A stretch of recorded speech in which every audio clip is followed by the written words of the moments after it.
রামদাস মানবসা বহি নাই লক্ষ্মী মা পাদর মালিকানে ঘষুଛନ୍ତି মা লক্ষ্ୟ କରିଦେଲେ ସମୁଦ୍ରର କିଏ ଗୋଟେ ଯିବ ବିଷାକ୍ତ ଯିବ ମୋ ସ୍ୱାମୀଙ୍କର ପାଦକୁ ଛୁଇଁଦବ। ସେଥିପାଇଁ ମହାଲକ୍ଷ୍ମୀ ଯେତେବେଳେ କଚ୍ଛପ ମା କଇଁଛଟା ପ୍ରଭୁଙ୍କର ପାଦକୁ ଛୁଇଁବା ପାଇଁ ଯାଉଛି ମହାଲକ୍ଷ୍ମୀ ଲକ୍ଷ୍ୟ କରି କଇଁଛର ପିଠିକି ବା ପୃଷ୍ଠ ଭାଗକୁ ଇଏ ଜୋର କରି ଆଜ୍ଞା ପାଦ ପ୍ରହାରଟେ କରିଦେଲେ। ଜୋର କରି କଇଁଛର ପିଠିକି ଗୋଇଠାଟେ ମାରିଲେ। ଯେତେବେଳେ କଇଁଛର ପିଠିକି ଗୋଇଠାଟେ ମାରିଲେ ମାରିଛନ୍ତି କିଏ ନା ଜଗତ ପାଳିନୀ ମା ମାରିଛନ୍ତି।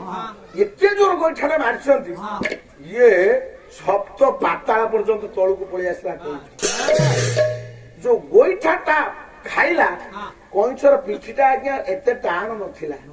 କଇଁଛଟା ଗୋଟେ ନରମ ଜୀବଟେ ଥିଲା କିନ୍ତୁ ଆଜ୍ଞା ସେଦିନ ଲକ୍ଷ୍ମୀଙ୍କର ପାଦ ପ୍ରହାରରେ ପୃଷ୍ଠ ଭାଗଟା ତ ଟାଣୁଆ ହେଇଯାଇଛି।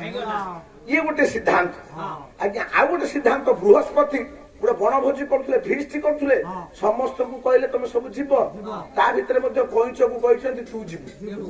କଇଁଛ ସବୁ ଯିବ ଯାଇକି ସେ ଫିଷ୍ଟରେ ପହଞ୍ଚିଲେ ବଣଭୋଜିରେ ପହଞ୍ଚିଲେ ଆଜ୍ଞା କଇଁଛ କହିଲା ମୁଁ ତ ଧୀରେ ଚାଲୁଛି ତେଣୁ ମୁଁ ଏତେ ବାଟ ଯିବି କେମିତି। କଇଁଛ କହିଲା କଣ ଦିଟା ଖାଇବା ହେଇଥିବ ମୁଁ ପେଟକୁ ଖାଇ ବୋଲି ଏତେ ବାଟ ଯିବିନି। ଆଜ୍ଞା ବୃହସ୍ପତିଙ୍କର ନିମନ୍ତ୍ରଣକୁ ଖାରଜ କରିଦେଲା ଇଏ କଇଁଛ ଗଲାନି। ଯେ ନ ଗଲା ଦିନେ ପୁଣି ବୃହସ୍ପତି ଭେଟ ହେଲେ ଦେବଗୁରୁ ବୃହସ୍ପତି କହିଲେ କଇଁଛରେ ସବୁ ତ ଗଲେ ତୁ କାହିଁ ଗଲୁ। ଭାବିଲି ନିଜ ଘରେ ରହିଯିବି ଆଉ ମୁଁ ତ ଗୋଟେ ଧୀର ପ୍ରାଣୀ ଆଉ ଘରର ସମସ୍ତଙ୍କ ଦାୟିତ୍ୱ ମୋ ଉପରେ ତେଣୁ ମୁଁ ନିଜ ଘର କଥା ଚିନ୍ତା କରିକି ଆଉ ତମ ଭୋଜିକି ଗଲି। ବୃହସ୍ପତି ଦେବଗୁରୁ ବୃହସ୍ପତି ଅଭିଶାପ ଦେଲେ ଯୋଉ ଘର ବୋଲି କହିକି ଗଲୁନି ଆଜି ତ ତମକୁ ଅଭିଶାପ ଦଉଛି ତୋ ଦେହରେ ତୋ ଘରଟା ସବୁଦିନ ପାଇଁ ଥାଉରେ।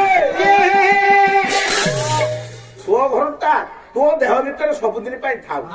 ଅର୍ଥାତ୍ ବୃହସ୍ପତି କହିଲେ ତୋ ପୃଷ୍ଠ ଭାଗଟା ଟାଣୁଆ ହେଇଯିବ ତୋ ଉପରେ ଟ୍ରେନ ଚଳିଲେ ମଧ୍ୟ ତୁ ମରିବୁ ତୋ ଉପରେ ବସ୍ ଚଢିଗଲେ ମଧ୍ୟ ତୁ ମରିବୁ ଆଉ ତୁ ଯୋଉଠିକି ଯିବୁ ସେଇଠି ତ ଘର କରିକି ତୁ ରହିପାରିବୁ। ତେଣୁ ଆଜ୍ଞା କଇଁଛ ଯୋଉଠିକି ଯିବ ସେଇଠି ଘର କରିକି ରହିଯିବ। ସେଦିନ ମନେ ପକେଇ ଦଉଛି କଇଁଛ କହିଲା ପ୍ରଭୁ ମା ଯେତେବେଳେ ମୁଁ ତମ ପାଦକୁ ଛୁଇଁବା ପାଇଁ ଯାଉଛି ମା ଯେତେବେଳେ ଗୋଇଠାଟେ ପକେଇଲେ ମୁଁ ସେତେବେଳେ କାନ୍ଦୁଥାଏ କାନ୍ଦିକି ଆପଣଙ୍କୁ ଡାକୁଥାଏ। ନାଇଁ କେମିତି ଡାକୁଛି ଭାବ ବିନୋଦିଆ ଠାକୁର